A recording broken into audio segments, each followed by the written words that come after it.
Hey guys, I'm Angelo and welcome back to Crypto Coin Consultants. Printing your private keys onto a paper wallet and stashing it somewhere in your home is one of the safest ways to store access to your cryptocurrencies. But are there other safer options? Today I'll be teaching you about the different wallet options you have available at your disposal, as well as the different security measures you can take to keep your crypto safe. Before we continue, don't forget to subscribe to the channel and hit the like button to stay tuned for more crypto-related info.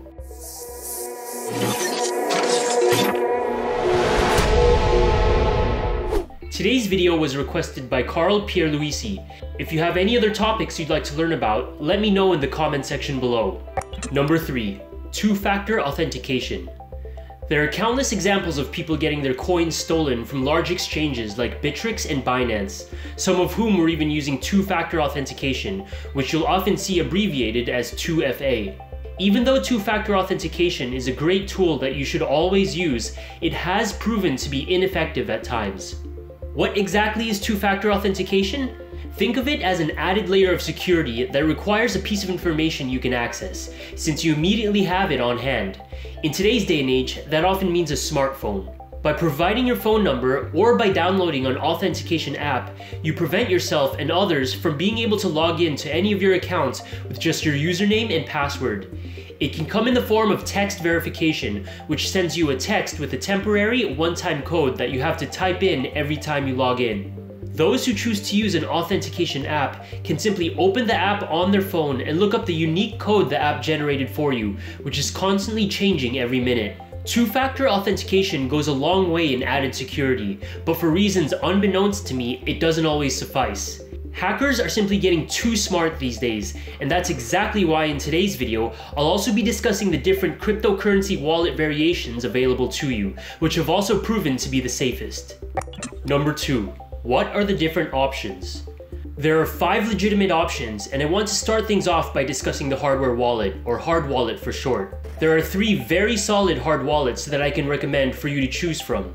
A Trezor, a Keep Key, or what I personally choose to use, the Ledger Nano S. A hardware wallet is an electronic cryptocurrency wallet that stores your private keys in a secure hardware device. These keys are placed in a secure section of a microcontroller and can't be transferred out of the device, meaning you don't actually know what your keys are. This is what helps make hardware wallets so secure.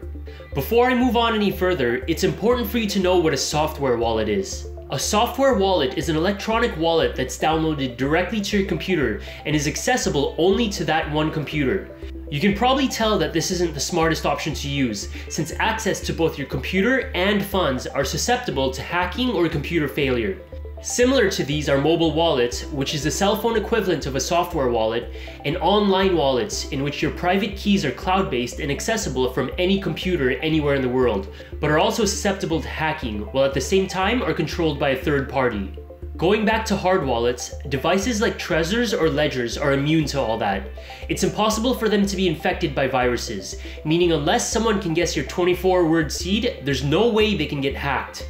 In addition, transfers and withdrawals can only be made with you present and able to unlock the device, since each transaction must be physically confirmed by pressing on the device's buttons before sending. Again, this is to prevent someone from being able to access and send your funds off remotely. Another highly secure wallet type is a paper wallet. As I said earlier, a paper wallet is simply a piece of paper, either digital like a Word doc, or an actual piece of paper that has both your public and private keys either written or printed on it. One example of creating an Ether paper wallet is by making one on myetherwallet.com, which I showed you how to do in my video on how to participate in an ICO. Even though this wallet is accessed digitally, it's still considered a paper wallet because your private keys are not cloud-based, and it's up to you and only you to write down your private keys. myetherwallet.com will not centrally store your private keys for you. From here, we can deduce that the one biggest disadvantage to using a paper wallet is that if you ever lose that piece of paper or document containing your private keys, your funds will be forever lost. The last wallet type worth mentioning is a hot wallet. Hot wallets are wallets connected to the internet, so basically they're the wallets on exchanges like Bittrex, Binance, and even Coinbase and GDAX. The only time you should ever be keeping your funds in a hot wallet is if you plan on actively trading. Quick access to coins is important for traders, and with how fast crypto prices move, it's important for traders to be able to make moves as fast as possible without having to transfer funds out of cold storage onto an exchange. All other long-term investors and hodlers should be using cold storage, like hardware wallets or paper wallets, for example. Number 1. What if I lose my hardware wallet? You can probably tell by now that my preferred method of storage is a hardware wallet. But what are you supposed to do in the unfortunate event that you lose your ledger? Well, you'll be happy to hear that all 3 hard wallet devices work with a safety net in the form of a series of 24 words that you are required to write down when initially setting up your device. This 24-word phrase is called your mnemonic seed. It is crucial, of course, that you do not keep this seed anywhere near your wallet. You won't be needing them unless you actually lose your wallet, so be sure to store them securely and well away from your wallet, ideally in a place that realistically won't get compromised. One quick and effective tip some people use is to break up the 24-word seed into several parts, say 4 parts of 6 words each, for example, and giving each part to one of 4 different trustworthy friends or family members. That way, one friend can't do anything with the 6 words you've given them, and it's not until you combine the 4 parts from each of your friends and family members that you'll have your full 24-word mnemonic seed. Doing so essentially makes your seed act as a sort of multi-signature wallet. WePower is a green energy trading platform operating on blockchain technology. Through WePower, renewable energy producers can raise capital through the issuance of their own energy tokens. These tokens are basically a representation of the energy they commit to produce and deliver.